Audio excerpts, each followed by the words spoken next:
अपने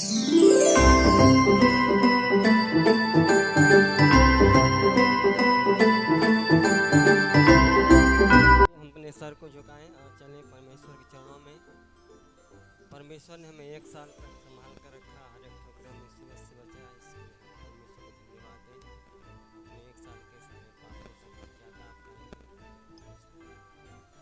hallelujah hallelujah hallelujah hallelujah hallelujah.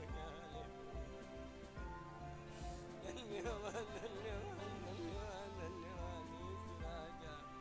पवित्र पवित्र पवित्र सुनाओ की हवा है, सारी सृष्टि के मालिक, हे सारे जीवों के दाता, हे सारे सांसों का दाता, हे सनातन काल की हवा, हे सशक्तिमान परम पिता परमेश्वर पवित्र आत्मा प्रभु यीशु मसीह माफी।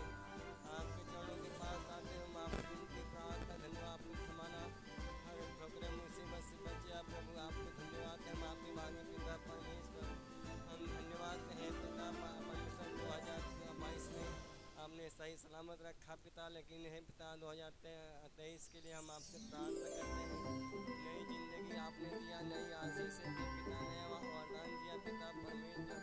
लोगों को है पिता भला चंगा किया पिता, हम आपको धन्यवाद हैं। 2023 लोगों को देखने को दिया पिता, धन्यवाद है। बहुत से लोग नहीं देखे होंगे पिता, लेकिन सौभाग्य हम सब मांगों का कि हम लोग 2023 को देखने पाए पिता परमेश्वर। हम आपसे विनती प्रार्थना, कितने लोग अभी आ रहे होंगे, आज भी लोग देखेंगे, कितने लोग हैं पिता कल के सौभाग्य है हम सबका पिता परमेश्वर। आपने हेलो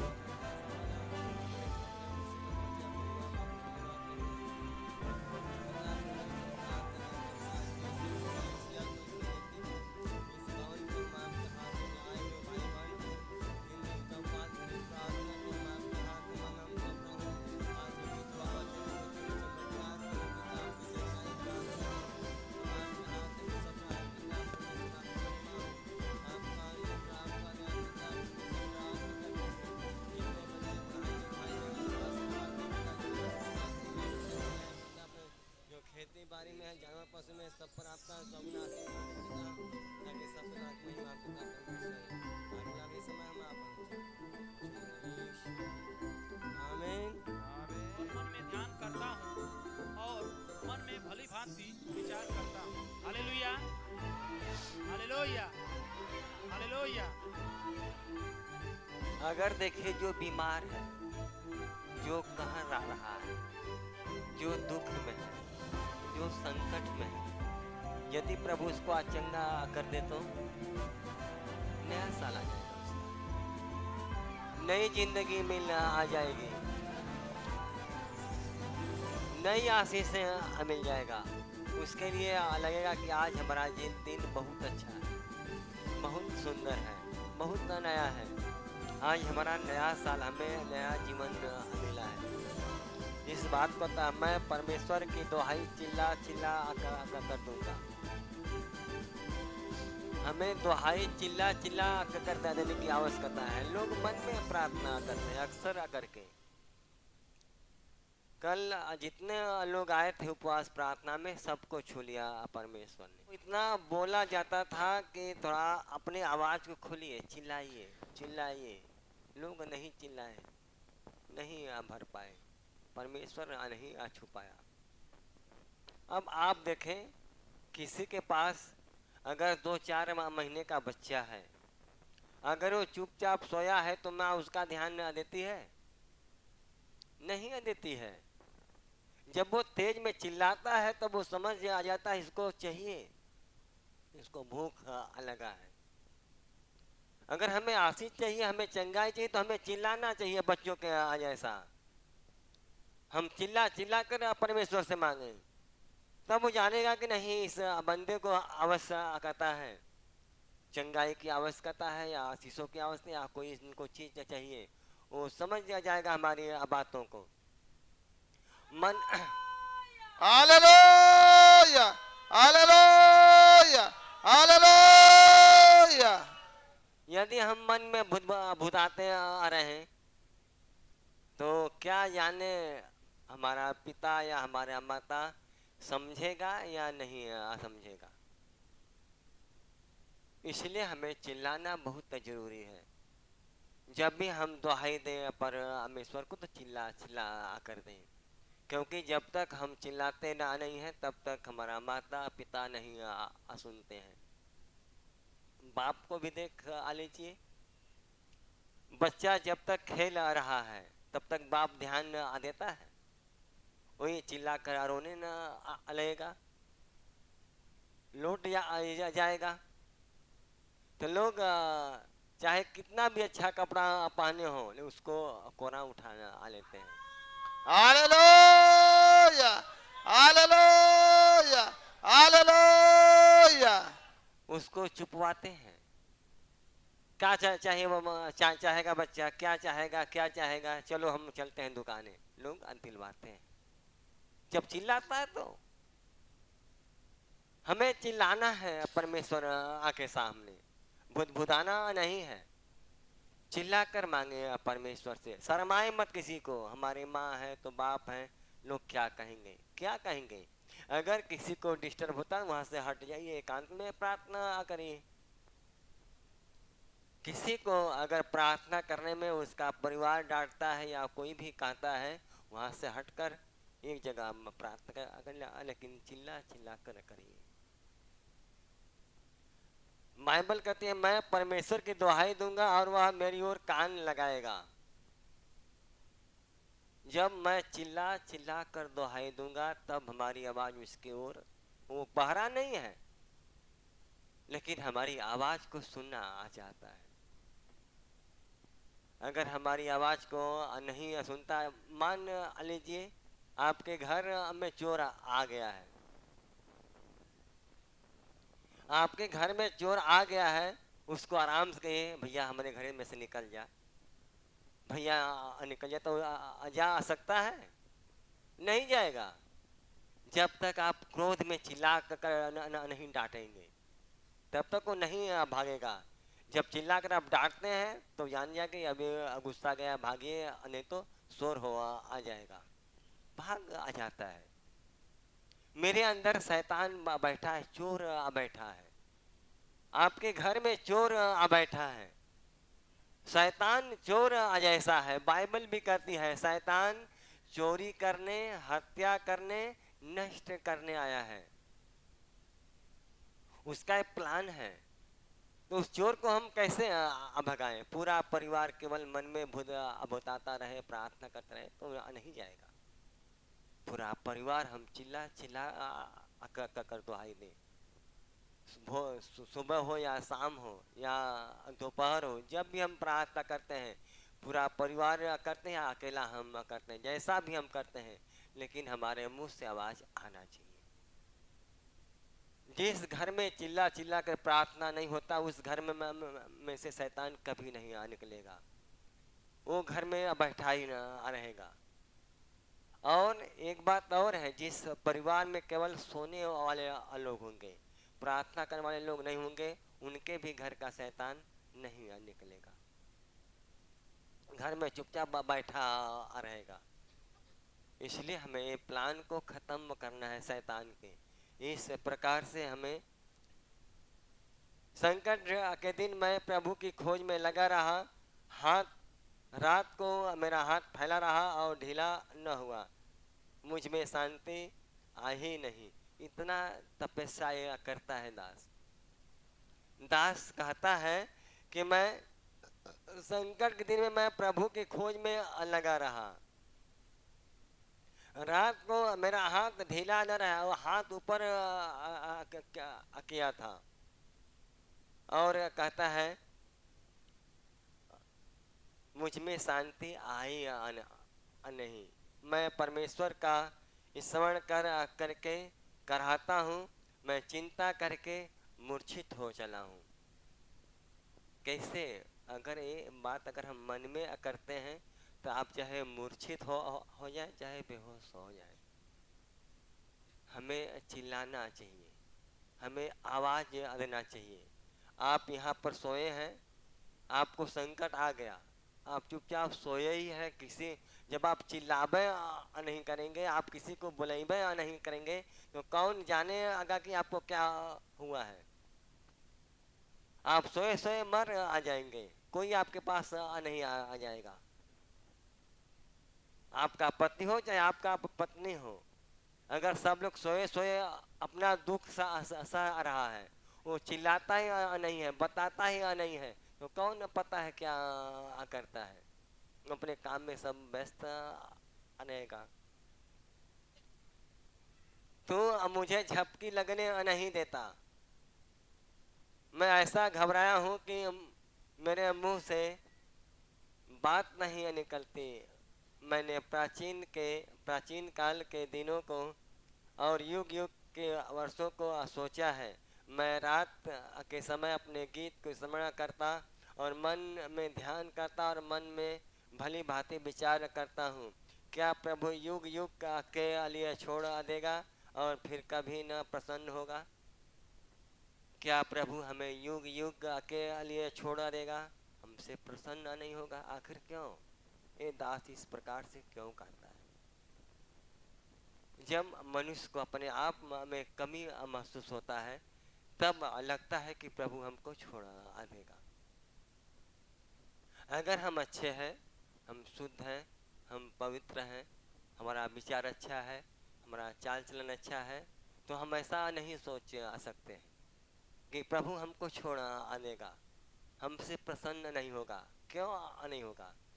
जब हम प्रभु का अच्छा काम करते हैं, प्रभु में हम अच्छे तरीके से चलते हैं, अच्छे तरीके से रहते हैं, रात दिन ध्यान दे रहते हैं, तो कैसे हमको छोड़ा आ सकता है? इस प्रकार से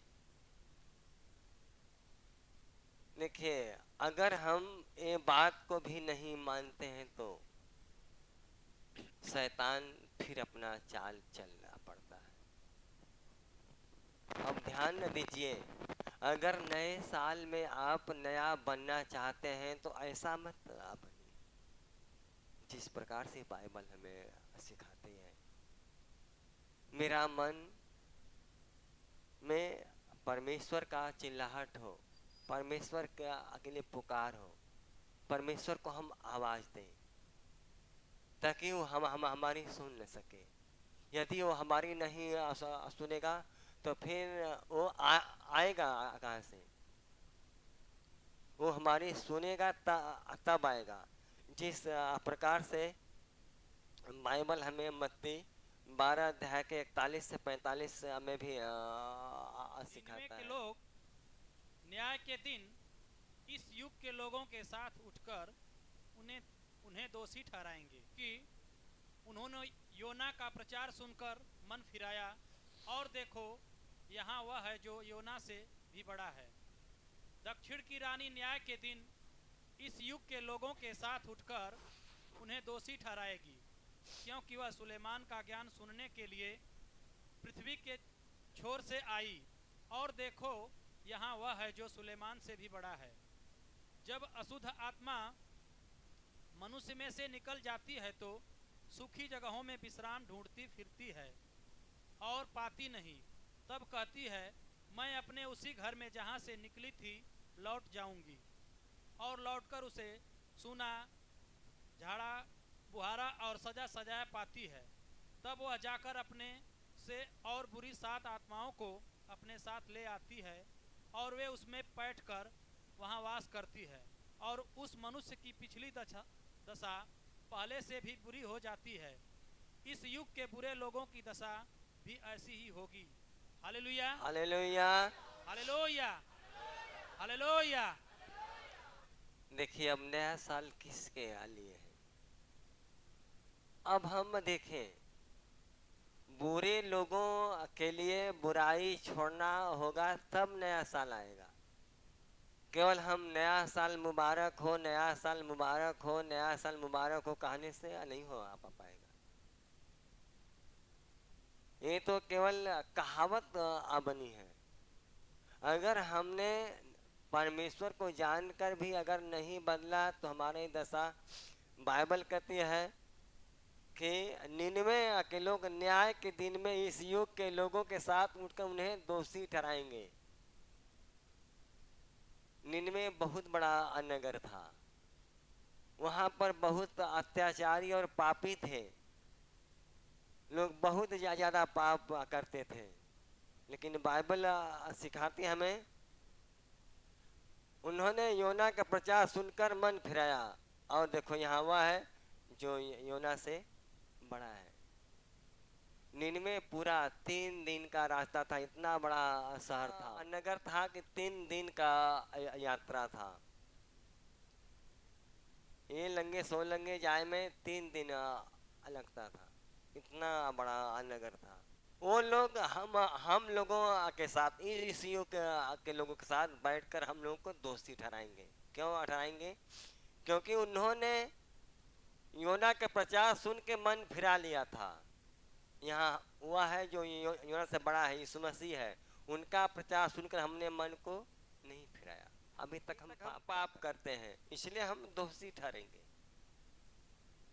भले से हम प्रभु को मानते हैं, लेकिन बाइबल के अनुसार हम दोषी हैं।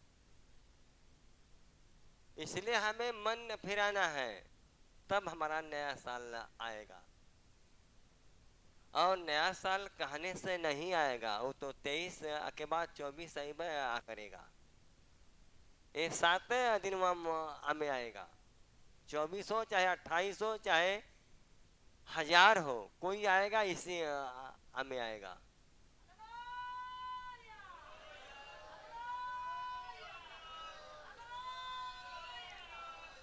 लेकिन हमें अपने आप को देखना है। बाइबल देखिए किस प्रकार से कहती है। अब निनवे के लोग योना नबी के जीवन से जो प्रचार सुना तो मन को फिरा लिया। यहाँ उससे बड़ा है कौन है? यीशु मसीह है। अब हम क्या करते हैं? यीशु मसीह का प्रचार सुनते हैं, लेकिन इस मसीह का प्रचार सुन के क्या किसी को 10 साल हुआ, किसी को 20 साल हुआ, किसी को 50 साल हुआ, किसी को 30 साल, किसी को 2 साल, किसी को 1 साल, अभी मन नहीं फिरा है। इसलिए हम दोषी ठहरते हैं, हम श्रापित मनुष्य हैं। अब तक हमारे मन को फिर जाना चाहिए था।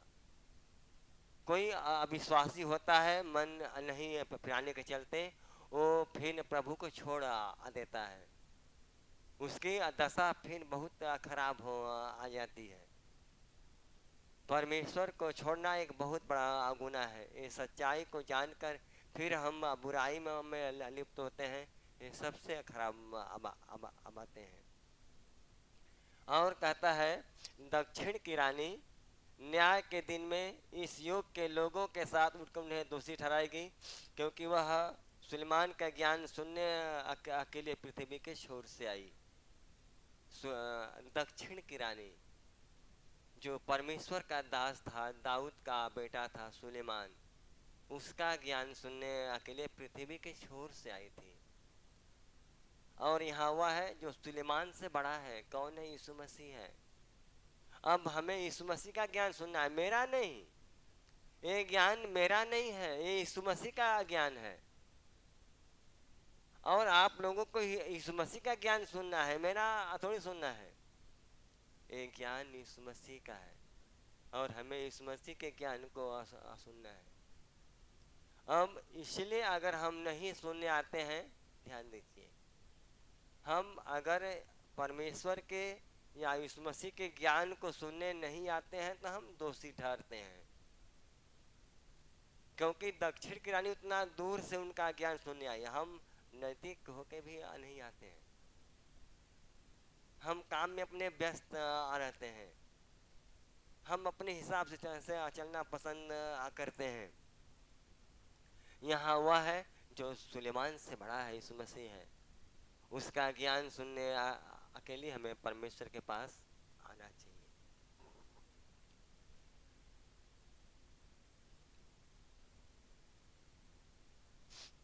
और देखिए, मनुष्य के अंदर अशुद्ध आत्मा रहती है। जो मनुष्य के अंदर पवित्र आत्मा नहीं है, यीशु मसीह नहीं है, तो अशुद्ध आत्मा रहती है। कोई आत्मा जरूर रहेगा आपके पास या मेरे पास, ये बात सबकी होती है। अगर जिसके पास यीशु नहीं है उसके पास शैतान है, और जिसके पास पवित्र आत्मा नहीं है उसके पास अशुद्ध आत्मा है। ये जान लीजिए। अब हमारा आपका पहचान यही है, कि हमारे पास कौन सी आत्मा है। अपने आप को हम लोग टटोलें, अपने आप को हम लोग जांचें, मेरे अंदर कौन सी आत्मा है।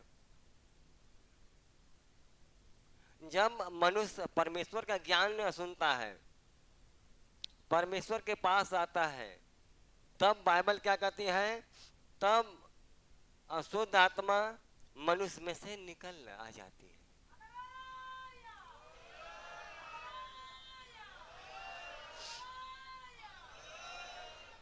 सोचिए, जब हम परमेश्वर का ज्ञान सुनते हैं तब अशुद्ध आत्मा हमारे अंदर अंदर से निकल जाती है, और जब निकल जाती है तो सूखी जगहों में वो विश्राम ढूंढती है। वो फिर किसी को ढूंढती है कि ये मनुष्य में से मैं निकला हूं तो मैं किसके पास जाकर समाऊं। वो फिर किसी ना किसी को ढूंढती है। जब पाती नहीं है तब तक ये मनुष्य लापरवाह हो आ जाता है। जब भला चंगा हो जाता है आदमी तो अपने आप को सोचता है कि अब प्रभु हमको चंगा कर दिया, अब हमारा कोई कुछ नहीं बिगाड़ेगा। निफिकर हो जाता है, यानी कि प्रार्थना नहीं करता है। तब वो अशुद्ध आत्मा फिर कहती है, जब किसी और को नहीं पाती है, सबको मजबूत पाती है, किसी में प्रवेश करने नहीं पाती है, तब कहती मैं अपने उसी घर में लौट जाऊंगी जहां से निकली हूँ। और आकर उसको एकदम सुना झड़ा फुहरा सजा सजा पाती है, और आकर अपने से और 7 बुरी आत्माओं को लेकर आती है, उसमें बैठकर राज करती है। उस मनुष्य की दशा, बुरे लोगों की दशा ऐसा ही होगी। जो मसीह को जानकर भी पाप नहीं छोड़ेगा, जो मसीह को जानकर, ये साल देखिए, ये साल में लोग उपवास करते हैं तो किसी को से नहीं बोलते हैं, गाली नहीं देते हैं, झगड़ा नहीं करते हैं, अपने आप को मौन रखते हैं कि देते हैं। केवल 3 दिन से काम नहीं चलेगा, अगले हफ्ते भी शुक्रवार आएगा, शनिवार आएगा, रविवार आएगा, सब दिन आएगा। हमें सब दिन ध्यान देना है कि मैं ऐसा काम करूं कि हम प्रभु हमसे खुश हो। दिन नहीं है, नया साल हर नया साल है। इस तो ये लोग बना दिए हैं 22, 23, 24 इसलिए बनाए हैं ताकि हम एक अपने जीवन का आंकड़ा लगा सकते हैं कि हम कितने साल के हो आ गए हैं। 7 दिन में परमेश्वर ने 6 दिन में सृष्टि किया, 7वां दिन आराम किया, इसलिए 7 दिन का लोग नाम लिख दिए हैं। ये है, इससे हम जाने आ जाते हैं कि 7 दिन में सब काम आदमी करता है।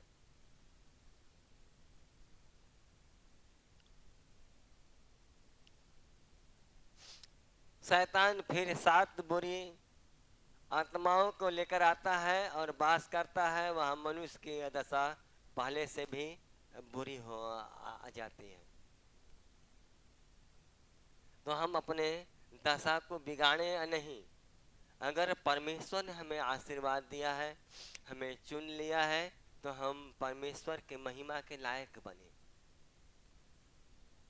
हम अपने लोगों के दबाव में, रिश्तेदारों के दबाव में, अपने घर के दबाव में हम अपने परमेश्वर के प्लान को बिगाड़ देते हैं। कैसे देख सकता है? ये हमारा स्वर्गीय पिता है, हमको दर्द में नहीं देखना पसंद करता है, हमको कराहना नहीं देखना पसंद करता है। वो हर समय चाहता है कि हमारे बच्चे हमारे सामने खुश आ रहे, आनंदित आ रहे, सुखी आ रहे। इसके लिए हम अपने पिता के राज्य को देखें, उनके करीब रहें और उनके साथ चलें। साथ चल के अपने आप को उनके जैसा बनाएं। देखें कि हमारा पिता कैसे खुश है, किन बातों में खुश है, वही काम करें जो पिता चाहता है, तो हम अच्छे रहेंगे। उनके विपरीत आ जाएंगे आगे तो पिता हमें आशीष नहीं श्राप देगा। जब आप लोग हम लोग गलती करते हैं तो हम लोग के माता पिता डांटते हैं, मारते हैं, गाली देते हैं, घर से भगा देते हैं, उनके जैसा काम नहीं करते हैं। तो हमारा स्वर्गीय पिता है, उनके जैसा काम नहीं अगर करते हैं, हमसे खुश नहीं रहते हैं।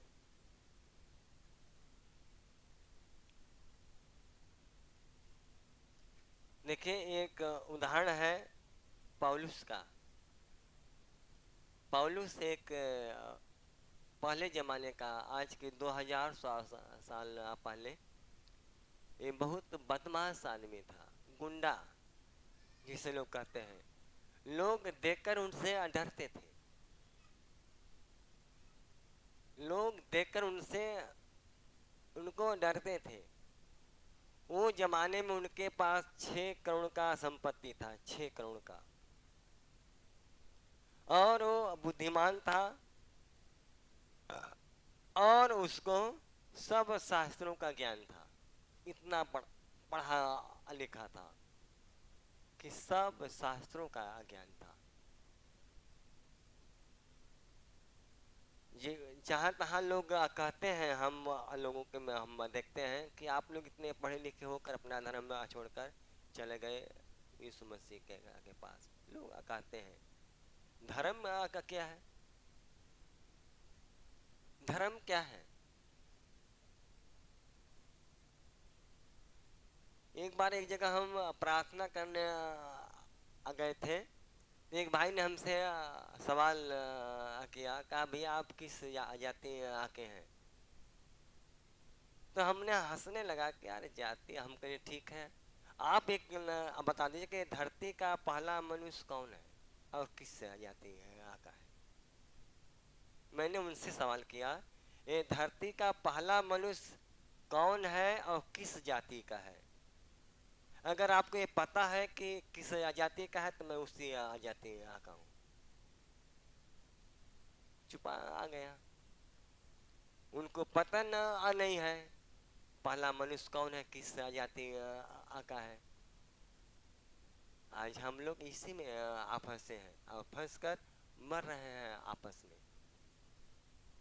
जाति जानवर में बकरी को लोग पहचान जाएंगे, भैंस को पहचान जाएंगे, सुअर को पहचान आ जाएंगे, कुत्ता को पहचान आ जाएंगे, गाय को पहचान, लेकिन हम लोगों को,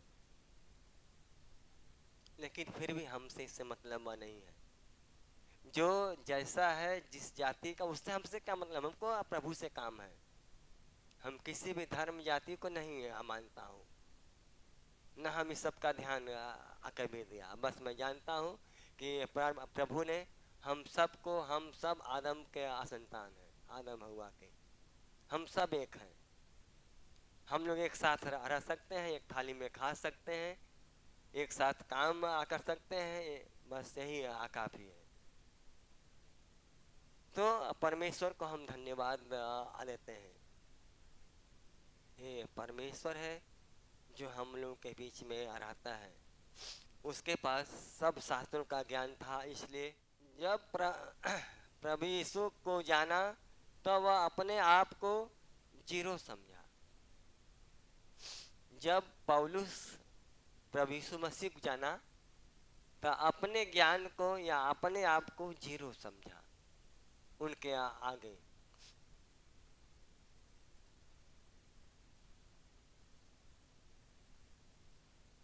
तब उसके जीवन में उद्धार आया और उसका जीवन अब बदल गया। तब उसके जीवन में उद्धार आया, उसका जीवन बदल गया। बाइबल क्या कहती है, मैंने जगत के निर्बुद्धियों को चुना, विद्वानों को नहीं। पौलुस विद्वान था, पौलुस विद्वान था। जब जीरो समझा तब परमेश्वर ने चुन लिया। और आज हम लोग अपने आप को विद्वान समझते हैं। कोई समझता अपने आप को मूर्ख नहीं समझता है। सब हर एक व्यक्ति कहता है कि मैं किसी से कम नहीं हूं,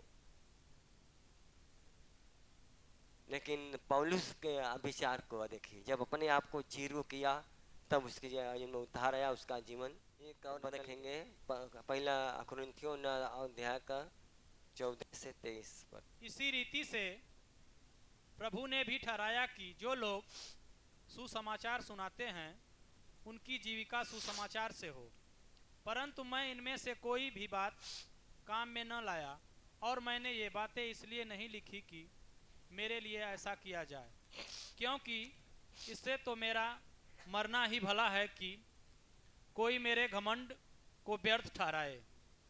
यदि मैं सुसमाचार सुनाऊं तो मेरे लिए कुछ घमंड की बात नहीं, क्योंकि यह तो मेरे लिए अवश्य है। यदि मैं सुसमाचार न सुनाऊं तो मुझ पर हाय, क्योंकि यदि अपनी इच्छा से यह करता हूं तो मजदूरी मुझे मिलती है, और यदि अपनी इच्छा से नहीं करता तो भी भंडारीपन मुझे सौंपा गया है। जो मेरी कौन सी मजदूरी है, यह कि सुसमाचार सुनाने में मैं मसीह का सुसमाचार सेत में कर दूं, या यहाँ तक कि सुसमाचार में जो मेरा अधिकार है उसको भी मैं पूरी रीति से काम में न लाऊं, क्योंकि सबसे स्वतंत्र होने पर भी मैंने अपने आप को सबका दास बना दिया है कि अधिक लोगों को खींच लाऊं। मैं यहूदियों के लिए यहूदी बना कि यहूदियों को खींच लाऊं। जो लोग व्यवस्था के अधीन हैं उनके लिए मैं व्यवस्था के अधीन न होने पर भी व्यवस्था के अधीन बना कि उन्हें जो व्यवस्था के अधीन है खींच लाऊं। व्यवस्थाहीनों के लिए मैं जो परमेश्वर की व्यवस्था से हीन नहीं परंतु मसीह की व्यवस्था के अधीन हूँ, व्यवस्थाहीन सा बना कि व्यवस्थाहीनों को खींच लाऊं। मैं निर्बलों के लिए निर्बल सा बना कि निर्बलों को खींच लाऊं। मैं सब मनुष्यों के लिए सब कुछ बना कि किसी न किसी रीति से कई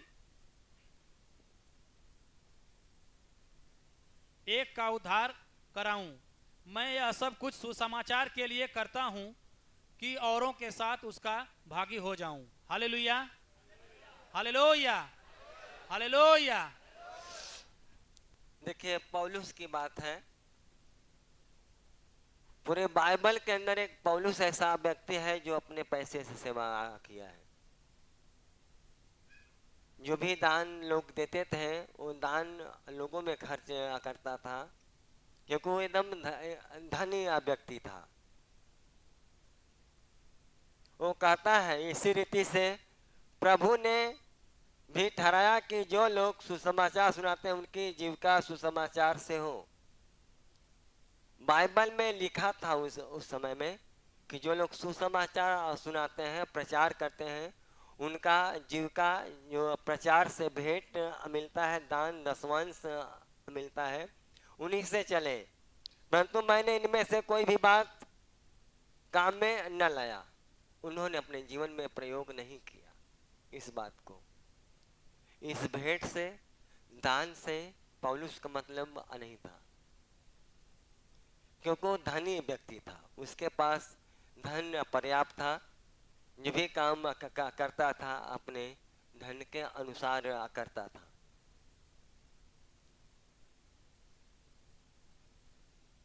और मैंने ये बातें इसलिए नहीं लिखी कि मेरे लिए ऐसा किया जाए।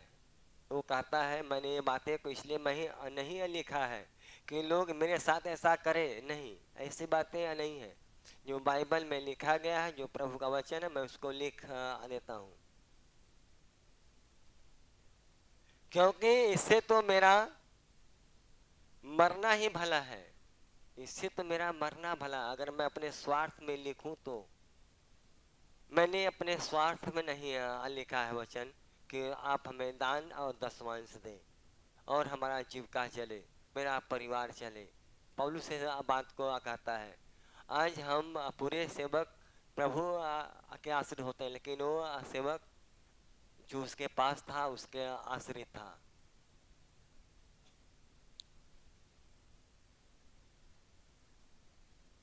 क्योंकि इससे तो मेरा मरना ही भला है कि कोई मेरे घमंड को व्यर्थ ठहराए। यदि मैं सुसमाचार सुनाऊं तो मेरे लिए कुछ घमंड की बात नहीं। वो कहता है सुसमाचार अगर मैं सुना रहा हूं तो कोई घमंड की बात नहीं है, क्योंकि यह मेरे लिए अवश्य है। जो परमेश्वर को जान गया है वो उनका अवश्य है कि सुसमाचार सुनाए। कोई जरूरी नहीं कि उसको सपोर्ट मिले तब, तनख्वाह मिले तब, संस्था उनको दे तब। बहुत लोग ऐसे सेवा करते हैं, उनका काम है सेवा करने का। ये बात पौलुस कहता है। कोई जरूरी नहीं है कि हमें कुछ मिलता है तो ही हम सेवा करते हैं, प्रचार करते हैं, सुसमाचार फैलाते हैं। यदि मैं सुसमाचार न सुनाऊं तो मुझ पर है, यानी कि मैं श्रापित बनूं। इस मसीह को जानकर यदि मैं ये समाचार किसी को नहीं देता हूं, नहीं सुनाता हूं, तो मुझ पर है, यानी मैं श्रापित हूं। ये सबकी जिम्मेदारी है कि सब लोग जहां भी हो, ताई में, नताई में, गांव में, घर में, खेती में, बारी में, नौकरी में, चाकरी में, उनका काम है कि प्रभु के राज को हम बताएं। ये उनका अधिकार है बताने का। बता सकते हैं, सब लोग बता सकते हैं, क्या छोटे, क्या बड़े, क्या बूढ़े, क्या जवान, क्या स्त्री, क्या आदमी, सबके लिए है। ये बात को पौलुस कहता है। देखिए नए साल में कितनी अच्छी बातें लिखा है।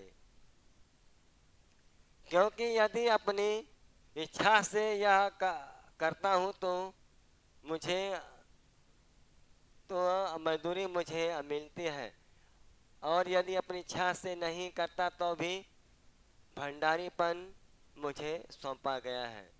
अगर हम ऐसा करते हैं तो प्रभु हमें कोई न कोई पद देता है, अधिकार देता है। अगर हमारे मन में जगह होता है कि मैं परमेश्वर का सुसमाचार क्षेत्र में फैलाऊं, तो प्रभु हमें आशीर्वाद देगा। भंडारीपन यानी हमें किसी भी चीज का मालिक बनाएगा। फिर भी वो कहता है मैं इतना करता हूं तो भी परमेश्वर ने हमें भंडारी पन को सौंपा है। तो मेरी कौन सी मजदूरी? क्या यह कि सुसमाचार सुनाने में मैं मसीह का सुसमाचार क्षेत्र में कर दूं, यहाँ तक कि सुसमाचार में जो मेरा अधिकार है उसको भी मैं पूरी रीति से काम में न लाऊं। जो सुसमाचार में अधिकार है, जिस प्रकार से एक पिता का अधिकार बेटे पर होता है, उस प्रकार से एक पास्टर का अधिकार विश्वासी पर होता है। इतना अधिकार है, लेकिन कहता है मैं भी वो अधिकार को नहीं रखता हूँ। मैं आपको कभी दबाया, कभी सताया, कभी आपको दुख दिया, पहुंचाया, ये बात को कहता है वो कि मैं इस बात को भी पूरी रीति से काम में नहीं लाता हूँ।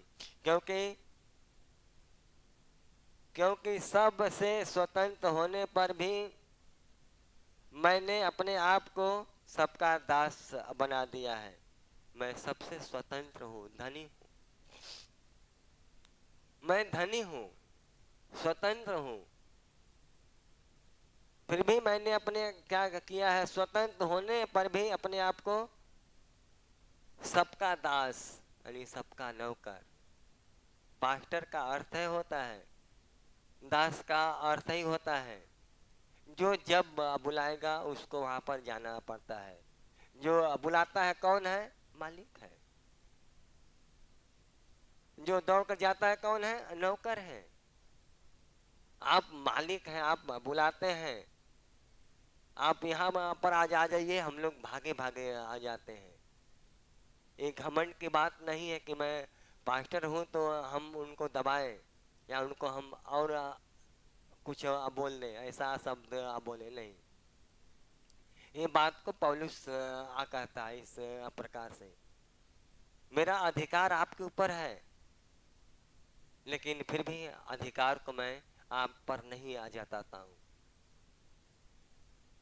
हम स्वतंत्र हैं, मेरे ऊपर कोई दबाव नहीं है, लेकिन फिर भी मैं आपका दास बना हूँ, आपका नौकर बना हूँ। आप जब बुलाते हैं, जहां बुलाते हैं, वहां मैं आ जाता हूँ।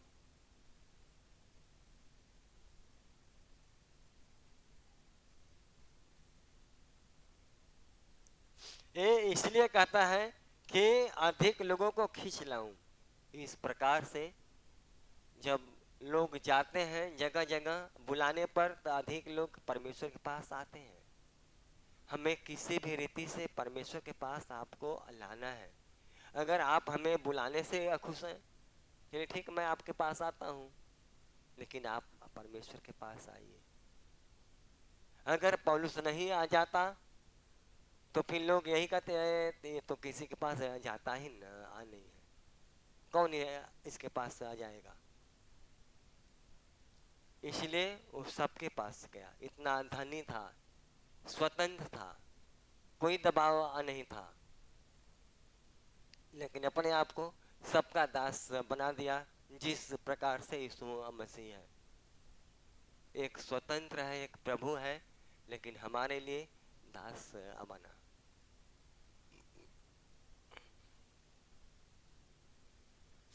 मैं यहूदियों के लिए यहूदी बना कि यहूदियों को खींच लाऊं। वो कहता है मैं यहूदियों के लिए यहूदी बना ताकि मैं उनको खींच लाऊं। जो लोग व्यवस्था के अधीन हैं उनके लिए मैं व्यवस्था के अधीन न होने पर भी व्यवस्था के अधीन बना कि उन्हें जो व्यवस्था के अधीन है खींच लाऊं।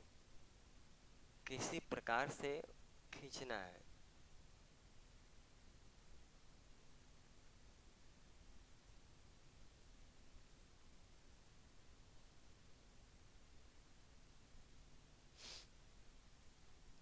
व्यवस्थाहीनों के लिए मैं जो परमेश्वर की व्यवस्था से हीन नहीं परंतु मसीह की व्यवस्था का अधीन है, व्यवस्था हीन सा बना कि व्यवस्थाहीनों को खींच लाऊं। मैं निर्बलों के लिए निर्बल सा बना कि निर्बलों को खींच लाऊं। मैं सब मनुष्यों के लिए सब कुछ बना कि किसी न किसी रीति से कई एक का उद्धार कराऊं। यानी कि हम सब मनुष्यों के लिए सब कुछ बना। हमें किसी भी रीति से किसी भी प्रकार से परमेश्वर के पास खींचना है, हमें सब कुछ बनना है। हमें किसी भी प्रकार से खींचना है परमेश्वर के पास जाना है सबको। ये काम केवल एक व्यक्ति का नहीं है, ये काम सबका है। अगर आप ऐसा काम करते हैं तो प्रभु आपको भंडारीपन जरूर सौंपेगा। आप हिम्मत ना छोड़ें, प्रभु ने सबको आशीर्वाद दिया है। मैं यह सब कुछ सुसमाचार के लिए करता हूँ। पौलुस कहता है मैं सब कुछ सुसमाचार के लिए करता हूँ कि औरों के साथ उसका भागी हो जाऊं।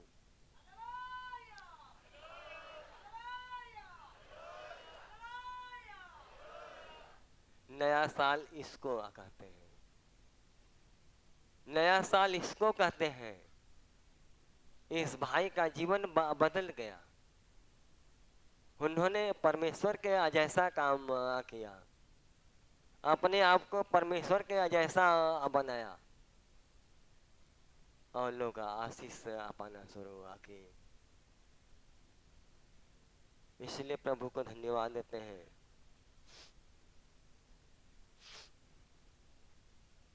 पौलुस ने प्रभु यीशु पर विश्वास किया, तब उसका जीवन इस वचन के अनुसार किया। सुसमाचार क्या है?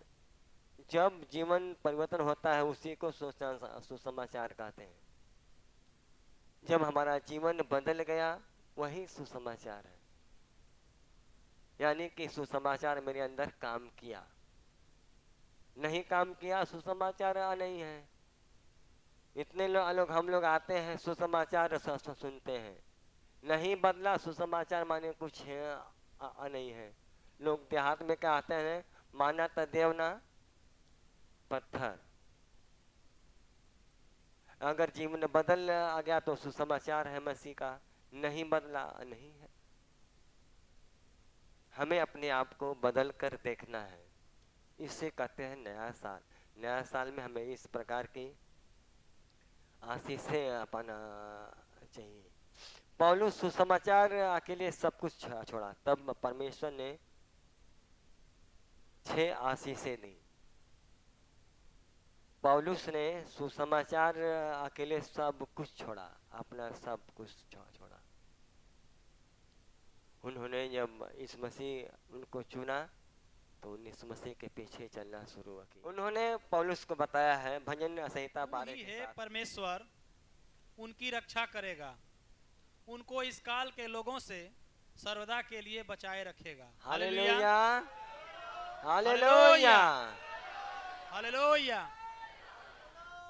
देखिए पौलुस से क्या कहा है, पौलुस क्या कहता है, हे परमेश्वर उनकी रक्षा करेगा। किनकी? जो तेरा सुसमाचार सुनाते हैं, जो लोग तेरे आश्रय रहते हैं, जो लोग तेरा सुसमाचार सुनाते हैं और तेरे आश्रय रहते हैं, उनकी रक्षा तो ही करेगा। और कहता है उनको इस काल के लोगों से, यानी कि ये जो बुरा काल चल रहा है, परमेश्वर काल अच्छा है, उस काल को नहीं कहता है। इस काल जो कहता है इस युग के बुरे लोगों की दशा सही होगी, इस युग के लोगों से सर्वदा बचाए रखेगा।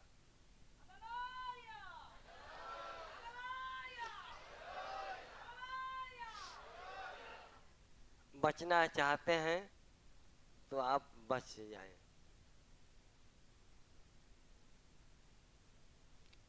प्रभु हमें सर्वदा बचाएगा जो व्यक्ति अपना जीवन प्रभु को देते हैं। वो कहता है पौलुस कहता है प्रभु हमें सर्वदा बचाएगा, लेकिन जो व्यक्ति अपना जीवन प्रभु को देते हैं उनको सर्वदा बचा कर रखेगा। हम अपना जीवन दिए हैं कि नहीं दिए हमको पता है, आपको पता है। अगर हमने जीवन प्रभु को दे दिया है तो तय है कि हमने पाप छोड़ देंगे, नशा छोड़ देंगे, बुराई छोड़ देंगे, प्रभु के जैसा हम बन जाएंगे।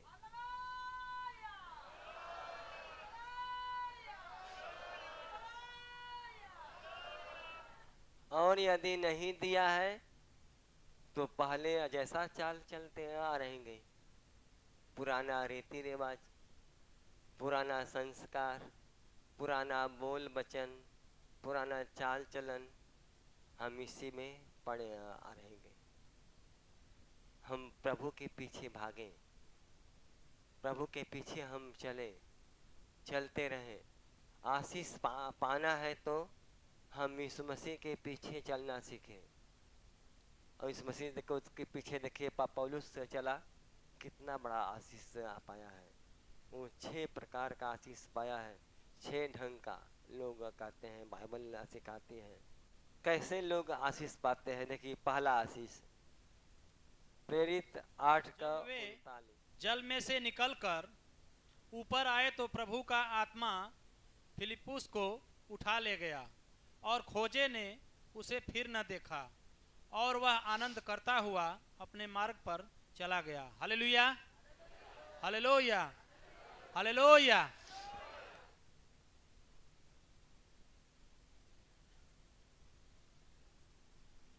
देखिए बाइबल हमें क्या सिखाती है। वे जल में से निकल कर ऊपर आए तो प्रभु का आत्मा फिलिप्पुस को उठा ले गया और खोजे ने उसे फिर न देखा और वह आनंद करता हुआ अपने मार्ग पर चला गया। हम इस प्रकार का आशीष पाते हैं। खोजा बाइबल में सब लोग पढ़े होंगे। खोजा अगर आप देखेंगे तो लिखा है, प्रभु के एक स्वर्गदूत ने फिलिप्पुस से कहा, उठ और दक्षिण की ओर उस मार्ग पर जा जो यरूशलेम से गाजा को जाता है। यह रेगिस्तानी मार्ग है। वह उठकर चल दिया और देखो कूश देश का एक मनुष्य आ रहा था जो खोजा और कुशियों के रानी कंदाके का मंत्री और खजांची था। इतना बड़ा अधिकारी था वो खोजा, इतना बड़ा वो अधिकारी था। वह आराधना करने को यरूशलेम आया था, लेकिन परमेश्वर की महिमा करने को यरूशलेम आया था। वह अपने रथ पर बैठा हुआ था और यशायाह भविष्यवक्ता की पुस्तक पढ़ता हुआ लौटा जा रहा था यरूशलेम से। फिर परमेश्वर के दास यशायाह नबी का पुस्तक पढ़ते हुए वो लौट कर जा रहा था। तब आत्मा ने फिलिप्पुस से कहा, निकट जाकर इस रथ के साथ हो ले। फिलिप्पुस उसकी ओर दौड़ा और उसे यशायाह भविष्यवक्ता की पुस्तक पढ़ते हुए सुना। परमेश्वर ने जो भी कहा पौलुस से एक बार में बात मान लिया और दौड़कर उस खोजे के पास आ जाता है और जाता है तो देखता है कि वह यशायाह भविष्यवक्ता की पुस्तक पढ़ते सुनता है और पूछा, तू जो पढ़ रहा है क्या उसे समझता भी है? तू जो पढ़ रहा है क्या उसे समझता भी है? उसने कहा, जब तक कोई मुझे न समझाए तो मैं कैसे समझूं। बाइबल पढ़ता था लेकिन बाइबल के शब्द का अर्थ नहीं समझ आ रहा था। और उसने फिलिप्पुस से विनती की कि वह चढ़कर उसके पास बैठे। बहुत शास्त्र का जो अध्याय वह पढ़ रहा था वह यह था, वह भेड़ के समान बंद होने को पहुंचाया गया और जैसा मेमना अपने ऊन कतरने वालों के सामने चुपचाप रहता है वैसे ही उसने भी अपना मुंह न खोला। यीशु मसीह के विषय में लिखा था इस प्रकार से बातें। उसकी दीनता में उसका न्याय नहीं होने पाया। उसके समय के लोगों का वर्णन कौन करेगा, क्योंकि पृथ्वी से उसका प्राण उठा लिया जाता है। ये बात इस मसीह के ही विषय में लिखा गया था। इस पर खोजे ने फिलिप्पुस से पूछा, मैं तुझसे विनती करता हूँ यह बता कि भविष्यवक्ता यह किसके विषय में कहता है, अपने या किसी दूसरे के विषय में? तब वो पूछता है कि वचन किसके विषय में कहता है, भविष्यवक्ता अपने विषय में कहता है या किसी दूसरे के विषय में कहता है? तब फिलिप्पुस ने अपना मुंह खोला और इसी शास्त्र से आरंभ करके उसे यीशु का सुसमाचार सुनाया। मार्ग में चलते चलते हुए किसी जल की जगह पहुँचे। तब खोजे ने कहा, देख यहाँ जल है, अब मुझे बपतिस्मा लेने में क्या रोक है? वो अभी तक बपतिस्मा नहीं लिया था, बाइबल पढ़ता था, प्रार्थना करता था, यरूशलेम में आया था, लेकिन उनके जीवन में एक कमी था। फिलिप्पुस ने कहा, यदि तू सारे मन से विश्वास करता है तो ले सकता है। बपतिस्मा वही व्यक्ति लेता है जिसका अटूट विश्वास होता है कि यीशु ही प्रभु है और प्रभु को पकड़कर छोड़ता नहीं है। ये गद्दारों का काम होता है, ये स्वार्थियों का काम होता है। देखियो प्रभु है पर परमेश्वर हर हाल में, हम कहीं आप देखें ठीक है, लोग प्रभु को मान कर छोड़ देते हैं। यदि आपका पिता है आपको दुख दे तो आप क्या करेंगे? उनको पिता कहना छोड़ देंगे? उनको पिता नहीं कहेंगे या अपना घर आप छोड़ देंगे? बाप रहेगा, चाहे वो बाप जैसा अभी है तो यीशु मसीह हमारा बाप है। चाहे जैसा भी लोग कहें उसको, लेकिन हमारा वो बाप है। इसलिए परमेश्वर को धन्यवाद देते हैं। तब उसने रथ खड़ा करके आज्ञा दी और फिलिप्पुस और खोजा दोनों जल में उतर पड़े और उसने खोजा को बपतिस्मा दिया। एक दिन में विश्वास किया खोजा तुरंत। हम लोग कम से कम 2 साल 3 साल 4 साल समय लेते हैं। क्या होता, अभी तो आए हैं, पहले जान नहीं प्रभु के अच्छा से, ठीक से पहचान नहीं, हमें चंगा करेगा नहीं करेगा तब लेंगे बपतिस्मा। जब ठीक हो जाएंगे तब लेंगे। लड़की या लड़कों का शादी कर लेंगे तब लेंगे, नहीं तो शादी न हो पाए। सोचिए, क्योंकि हम इस मसीह को के नहीं है। मेरे अंदर चोर भरा है, शैतान हमारे अंदर है। हम तमाम बात अभी सोचते हैं इस मसीह के विषय में।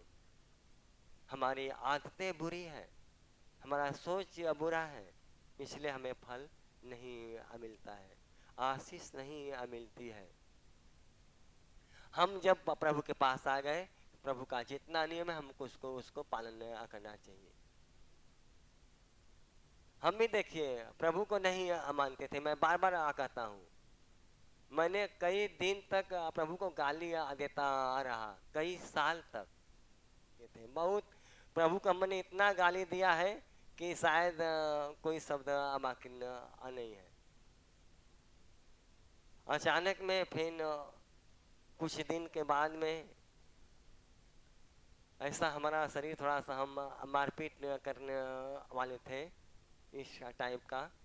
लेकिन चर्च में छोड़कर हम पाछे एकदम, हमसे क्या मतलब है। वहाँ जब आशीष आता था तो लोग गिर जाते थे, रोते थे, हंसते थे, तो उन सबको मैं गाली देता था। लेकिन हमको ये पता नहीं था कि पर हमें ईश्वर का आशीष है, ये पता नहीं था।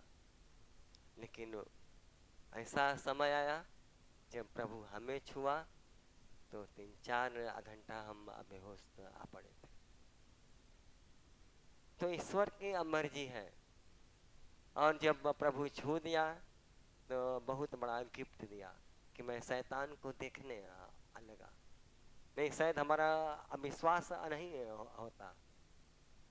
कहीं भी किसी पर हाथ रखता था, उनके पास जो होता था दिखाई देता था।